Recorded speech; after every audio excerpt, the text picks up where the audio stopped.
নমস্কার, আপনারা দেখছেন বাংলা বার্তা ইউটিউব চ্যানেল। জানাবো আজকের বাছাই করা কিছু গুরুত্বপূর্ণ খবর। প্রধান সংবাদগুলি জানার আগে শুরুতেই দেখে নিন আজকের হেডলাইন্স।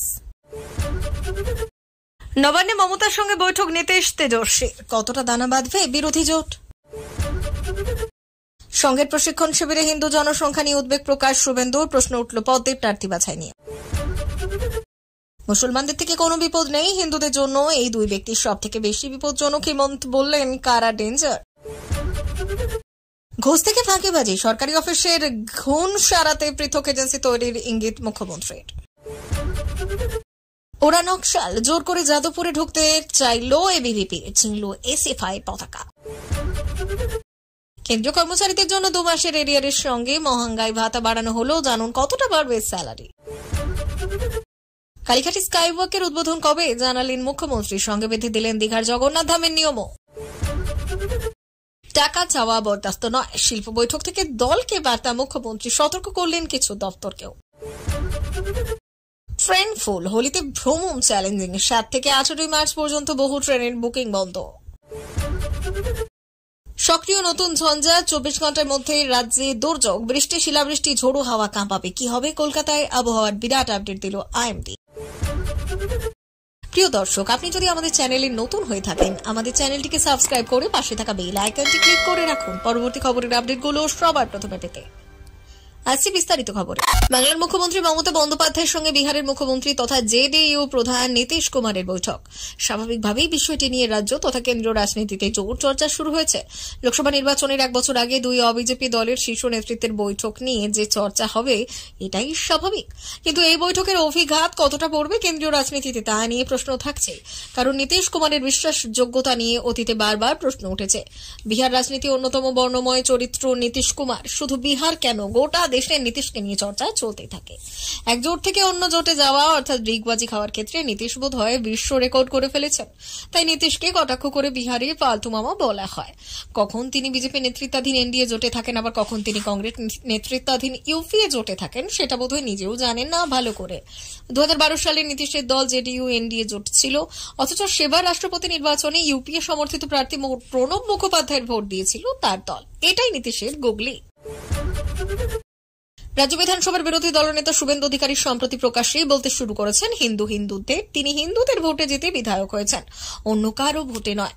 2026 সালের ভোটে জিতলে 5% হিন্দু ভোট বেশি পেতে হবে বলেও গত কয়েক সপ্তাহেই একাধিক মঞ্চ থেকে তিনি মন্তব্য করেছেন। রাষ্ট্রীয় স্বয়ংসেবক সংঘের সমন্বয়বর্গে গিয়ে সেই তথ্যকে আরও এক ধাপ এগিয়ে দেওয়ার চেষ্টা করেছেন শুভেন্দু। উলুবেড়িয়া তাঁতিবেড়িয়ার 1 এবং 2রা মার্চ আরএসএস সমন্বয়বর্গ অনুষ্ঠিত হয়েছে।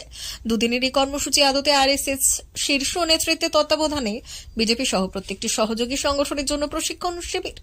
সংঘ পরিবারের ছাতার তলায় থাকা 56টি সংগঠনের মধ্যে 36টি পশ্চিমবঙ্গের সক্রিয়। প্রত্যেকটি প্রতিনিধি হাজির ছিলেন প্রশিক্ষণ শিবিরে। বিজেপির প্রতিনিধি হিসেবে ছিলেন সুনীল বানসাল, সুকান্ত মজুমদার, শুভেন্দু অধিকারী, দিলীপ ঘোষ সহ প্রায় 20 জন। এদের সকলকে প্রশিক্ষণ দেওয়ার জন্য ছিলেন আরএসএস এর 2 শহর কার্যবাহী এবং রামদত্ত চক্রধর এবং অরুণ কুমার। দুদিনের শিবিরে মত বিনিময়ের অবকাশও ছিল, আর সেই মত বিনিময়ের সময় রাজ্য বিজেপির প্রার্থী বাছাই নিয়েও প্রশ্ন উঠেছে। অসমের মুখ্যমন্ত্রী হিমন্ত বিশ্ব শর্মা একটি অনুষ্ঠানে বামপন্থী বা উদারবাদীদের হিন্দু এবং হিন্দুত্বের জন্য সবথেকে বড় বিপদ বলে অভিহিত করেছেন। তোষণের রাজনীতি করা ব্যক্তিত্বের তীব্র আক্রমণ করে শর্মা স্পষ্টভাবে বলেছেন, মুসলিম সম্প্রদায় বা খ্রিস্টানরা কখনোই হিন্দুদের জন্য বিপদ নয়। হিন্দুদের দুর্বল করার কিছু লোক হিন্দু সম্প্রদায়ের মধ্যেই রয়েছে, তাদের চিহ্নিত করা দরকার। বামপন্থী এবং উদারবাদীরা সবথেকে বিপজ্জনক। শর্মা এখানের একটি বেসরকারি সংস্থার আয়োজিত পুরস্কার বিতরণী অনুষ্ঠানে বক্তব্য রাখার সময় বললেন, আমি মনে করি বামপন্থী এবং উদারবাদীরা হিন্দুদের জন্য সবথেকে বড় বিপদ। অসমের মুখ্যমন্ত্রী আরো বললেন, পশ্চিমবঙ্গে হিন্দুদের দুর্বল করা মমতা বন্দ্যোপাধ্যায়ের বামপন্থী বা উদারবাদীদের কাছ থেকে উত্তরাধিকার সূত্রে পেয়েছেন। তবে এটা মনে রাখা উচিত যে ভারতের সভ্যতা 5000 বছরেরও বেশি পুরনো এবং এর সূচনা 1947 সালে স্বাধীনতার সময় হয়নি। জ্যোতি বসুর উত্তরসূরি হিসেবে বাংলার মসনদে বসার পর সরকারি কাজে গতি আনতে ডু ইট নাও স্লোগান তুলেছিলেন প্রাক্তন মুখ্যমন্ত্রী বুদ্ধদেব ভট্টাচার্য।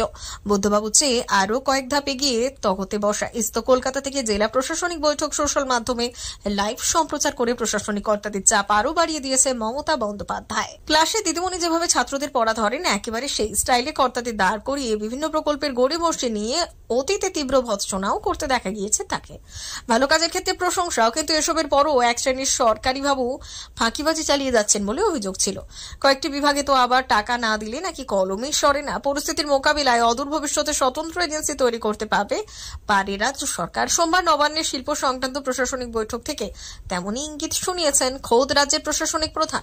মমতা বন্দ্যোপাধ্যায়ের কথায় পুলিশের অনেক কাজ থাকে এবং আইন শৃঙ্খলা সামলাতে তারা অন্যদিকে নজর দেওয়ার সময় পায় না। আমাদেরও কিছু ইন্ডিপেন্ডেন্ট এজেন্সি দরকার যারা নজর রাখবে।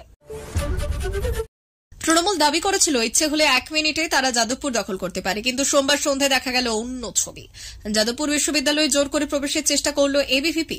4 নম্বর গেট ভেঙে ভেতরে প্রবেশের চেষ্টা করল এবিভিপি। বিশাল পুলিশ বাহিনী এলো এলাকায়। বিশ্ববিদ্যালয়ের সামনে একেবারে ধুন্ধুমার পরিস্থিতি। এবিভিপি জোর করে যাদবপুর বিশ্ববিদ্যালয়ে প্রবেশ করার চেষ্টা করে। এসএফআই পতাকা পোস্টার ছিঁড়ে দেওয়া হয়। এরপরে এসএফআই তাদের আটকানোর চেষ্টা করে। গেট আটকে দেওয়া হয়। যাদবপুরের নিরাপত্তা রক্ষীরা তাদের আটকায় এবং সব রকম চেষ্টা করে তারা। যাদবপুর গেট জোর করে ধাক্কা দিয়ে খোলে এবং বিশ্ববিদ্যালয়ের নিরাপত্তা রক্ষীরা বললেন ওরা জোর করে ভেতরে প্রবেশের চেষ্টা করেছিল, পোস্টার পতাকা খুলে দিচ্ছিল। এক এসএফআই সমর্থক ছাত্রী বললেন আমাদের পোস্টার পতাকা ছিঁড়ে দিল এবিভিপি।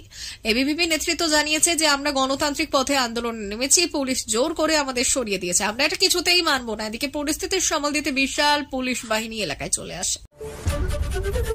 কেন্দ্র সরকার সংসদে 18 মাসের বকেয়া দিয়ে দেওয়া থেকে ইনকার করেছে, যার ফলে কেন্দ্রীয় কর্মচারী এবং পেনশনভোগীরা হতাশ। তবে জানুয়ারি 2025 থেকে কার্যকর হওয়া মহাঙ্গাই ভাতায় বাড়তির আশা করা হচ্ছে।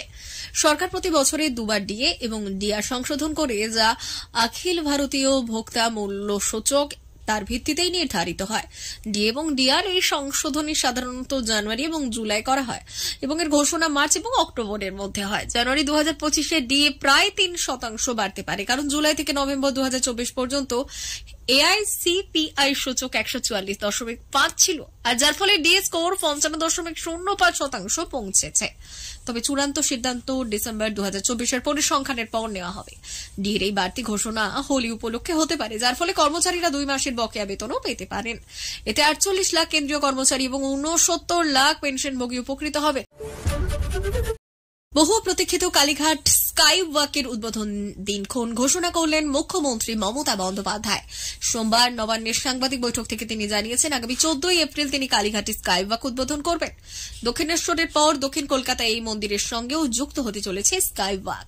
পাশাপাশি দীঘায় নির্মীয়মান জগন্নাথ মন্দিরের উদ্বোধনে কি কি নিয়ম মানতে হবে তাও জানিয়ে দিয়েছেন মুখ্যমন্ত্রী। এপ্রিলের শেষে অক্ষয় তৃতীয়ায় যে জগন্নাথ ধামের উদ্বোধন হবে তা আগেই জানিয়েছিলেন মুখ্যমন্ত্রী। সোমবার তিনি জানিয়েছেন ওই সময় দীঘায় যারা যাবেন তাদের কিছু বিধি মানতে হবে। মমতার কথায় যারা গাড়ি নিয়ে যেতে চান তাদের 28 এপ্রিল বেলা 3টের মধ্যে পৌঁছতে হবে, তারপর কোনো গাড়ি ঢুকতে দেব না। আমি নিজেও সেইভাবেই যাব, অর্থাৎ 25 এপ্রিল নির্ধারিত সময়ের আগেই মমতা পৌঁছে যাবেন দীঘায়। মুখ্যমন্ত্রীর কথায় আমি কোন রকম ভিড় চাই না, ভিড় হলেই পদপিষ্ট হওয়ার আশঙ্কা থাকে, আমি সেই পরিস্থিতি চাই না। 29 এপ্রিল যোগ্য করে বিগ্রহ স্থাপন হবে, 30 এপ্রিল আনুষ্ঠানিক উদ্বোধন। মুখ্যমন্ত্রীও জানিয়েছেন 28 তারিখের পর যারা দীঘায় পৌঁছবেন তাদের দীঘা গেট থেকে হেঁটে যেতে হবে। বড় জোর তারা বাস পেতে পারেন, কিন্তু কোনো ব্যক্তিগত গাড়িকে দীঘা গেট পার করতে দেবে না প্রশাসন। মহকুমে পদপিষ্ট হয়ে মৃত্যুর ঘটনা নিয়ে সরব হয়েছিল মমতা। যোগী আদিত্যনাথ সরকারের সমালোচনা করে মহাকুম্ভকে মৃত্যুকুম্ভ বলে তোপও দেখেছিলেন বাংলার মুখ্যমন্ত্রী। প্রশাসনের অনেকের মতে কুম্ভের কথা মাথায় রেখেই বাড়তি সতর্কতা রাখতে চাইছে রাজ্য সরকার। রাজ্যে বিনিয়োগকারীদের কাছ থেকে টাকা চাওয়া নিয়ে দলের নেতাদের প্রকাশ্য বার্তা দিলেন মুখ্যমন্ত্রী। এমন অভিযোগ পেলে নিজে ব্যবস্থা নেবেন বলে হুঁশিয়ারিও দিয়েছেন মমতা বন্দ্যোপাধ্যায়। সোমবার নবান্ন সভাঘরে শিল্প সংক্রান্ত বৈঠকে মুখ্যমন্ত্রী স্পষ্ট বার্তা, রাজ্যে শিল্প সম্ভাবনার সামনে কোনো বাধা বরদাস্ত করা হবে না। স্থানীয় স্তরে কোনো নেতা বাধা দিলে সরাসরি তাকেই জানাতে বললেন। সরকারি দপ্তরে যারা টাকা চান তাদের উদ্দেশ্যেও দিলেন সতর্কবার্তা। এই পরিপ্রেক্ষিতেই দলের শ্রমিক সংগঠনের বিভিন্ন দায়িত্ব থেকে শীঘ্রই কয়েকজনকে সরিয়ে দিয়েছেন বলেও ঘোষণা করেছেন তিনি। প্রায় 4.5 লক্ষ কোটি টাকার বিনিয়োগ প্রস্তাব সহযোগে শেষ হয়েছে বিশ্ব বঙ্গ বাণিজ্য সম্মেলন 2025। তারপর 1 মাসও কাটেনি। শিল্প নিয়ে সর্বোচ্চ পর্যায়ের প্রশাসনিক বৈঠক করলেন মুখ্যমন্ত্রী। সোমবারের সেই বৈঠক থেকেই সতর্ক করলেন টাকা তোলা নিয়ে। মহাকুম্ভের পর কিছুটা স্বস্তি মিললেও হোলির আগমনে আবারও ট্রেনে যাত্রীদের প্রচন্ড ভিড় শুরু হয়েছে। অধিকাংশ ট্রেনই পূর্ণ, ফলে 7 থেকে 18 মার্চ পর্যন্ত বেশ কয়েকটি ট্রেনের টিকিট বুকিং বন্ধ করে দেওয়া হয়েছে।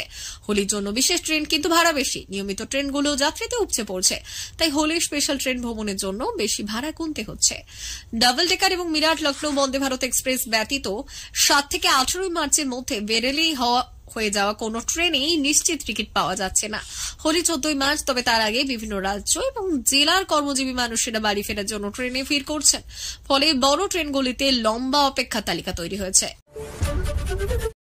দিল্লি এনসিআর সহ সমগ্র দেশে ফের আবহাওয়ার পরিবর্তন। রাতেই সক্রিয় হতে চলেছে একটি নতুন পশ্চিমী ঝঞ্ঝা, যার প্রভাবে দেশের অনেক রাজ্যে বৃষ্টি এবং তুষারপাতের জন্য সতর্কতা জারি করা হয়েছে। আগামী 24 ঘন্টায় কি হতে চলেছে, আইএমডি রিপোর্ট কি বলছে, চলুন দেখে নেব। আবহাওয়া দপ্তরের মতে আজ রাতে নতুন পশ্চিমী ঝঞ্ঝা সক্রিয় হওয়ার পর বৃষ্টিপাত এবং তুষারপাতের সময়কাল 5 মার্চ পর্যন্ত অব্যাহত থাকবে, যার কারণে আবহাওয়া ঠান্ডা অনুভূত হবে। কিছু রাজ্যে শিলাবৃষ্টির সম্ভাবনাও রয়েছে। জম্মু এবং কাশ্মীর, হিমাচল প্রদেশ এবং উত্তরাখণ্ডে সাম্প্রতিক তুষারপাতের ফলে স্বাভাবিক জীবনযাত্রা ব্যাহত হয়েছে। একাধিক সিস্টেমের জেরে আবহাওয়ার বড় বদল। রাজস্থান এবং উত্তরপ্রদেশে রয়েছে ঘূর্ণাবর্ত। উত্তরপ্রদেশের ঘূর্ণাবর্ত থেকে মধ্য মহারাষ্ট্র পর্যন্ত একটি অক্ষরেখা রয়েছে। দক্ষিণ পশ্চিম বঙ্গোপসাগরের ঘূর্ণাবর্ত মালদ্বীপ সংলগ্ন এলাকায় অবস্থান করছে এবং এই ঘূর্ণাবর্ত থেকে একটি অক্ষরেখা রয়েছে লাক্ষাদ্বীপ পর্যন্ত। ভারী থেকে অতি ভারী বৃষ্টির সতর্কতা লাক্ষাদ্বীপ এবং সংলগ্ন এলাকায়। বজ্রবিদ্যুৎ সহ বৃষ্টির সঙ্গে বজ্রপাতের আশঙ্কা থাকবে অসম, মেঘালয়, মণিপুর, মিজোরাম, নাগাল্যান্ড, ত্রিপুরা এবং অরুণাচল প্রদেশে। বজ্রবিদ্যুৎ সহ বৃষ্টির সম্ভাবনা কেরল, মাহে, লাক্ষাদ্বীপ সংলগ্ন এলাকায়ও থাকছে। বাংলার আবহাওয়ায় আজ হালকা তুষারপাতের সম্ভাবনা দার্জিলিং এবং উঁচু পার্বত্য এলাকায়। দার্জিলিং এ বজ্রবিদ্যুৎ সহ বিক্ষিপ্তভাবে খুব হালকা বৃষ্টির সম্ভাবনা সামান্য। আগামীকাল সকালের পর থেকে বৃষ্টির কোনো সম্ভাবনা থাকবে না। আগামী 4-5 দিন তাপমাত্রার খুব একটা বড়সড় পরিবর্তন নেই। দক্ষিণবঙ্গে আপাতত বৃষ্টির সম্ভাবনা নেই। পরিষ্কার আকাশ। আগামী 24 ঘন্টায় তাপমাত্রা সামান্য বাড়বে। কাল থেকে পরবর্তী 4-5 দিনের তাপমাত্রা বড়সড় পরিবর্তন নেই। জেলায় জেলায় সকাল এবং সন্ধ্যেবেলা মনোরম আবহাওয়া। দিনের বেলায় উষ্ণতা ছোঁয়া, রাতের গরম অনুভূত হবে। স্বাভাবিকের উপরে থাকবে দিন এবং রাতের তাপমাত্রা। আরো সামান্য বাড়বে তাপমাত্রা। পরিষ্কার আকাশ থাকবে মোটের ওপর। আগামী কয়েকদিন সর্বোচ্চ তাপমাত্রা 33 থেকে 34 ডিগ্রি সেলসিয়াসের ঘরে থাকতে পারে। বৃষ্টির কোনো সম্ভাবনা নেই শহরে। প্রিয় দর্শক, এখনকার মতো খবর এই পর্যন্তই। ধন্যবাদ।